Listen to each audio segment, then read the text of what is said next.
hacking για μένα είναι να παίρνεις ένα εργαλείο και να το δουλεύεις με τον τρόπο που δεν έχει φτιαχτεί για το σκοπό που το χρησιμοποιείς. Η λέξη hacker είναι μια λέξη η οποία έχει αρχίσει εδώ και 30 χρόνια και υπάρχει. Το χρήμα είναι το βασικότερο κίνητρο. Έτσι λοιπόν, όσοι ασχολούνται με τέτοιου είδους κυβερνοεγκλήματα πρωτίστως το κάνουν για οικονομικούς λόγους. Οι καλοί και οι δυνατοί πάντως είναι αυτοί οι οποίοι δεν ακούγονται. Αυτός ο οποίος μέσα από τα δίκτυα προωθεί την τρομοκρατία είναι ο σίγουρος τρομοκράτης. Υπάρχει δηλαδή μια μετάλλαξη, αν θέλετε, του εγκλήματος από το παραδοσιακό έγκλημα όπως το γνωρίζαμε στην ηλεκτρονική του μορφή πλέον.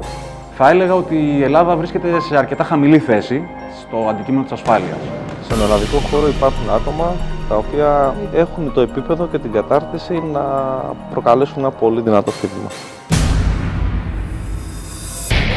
Η όλη διαδικασία δεν πήρε παραπάνω από 2-2,5 ώρες.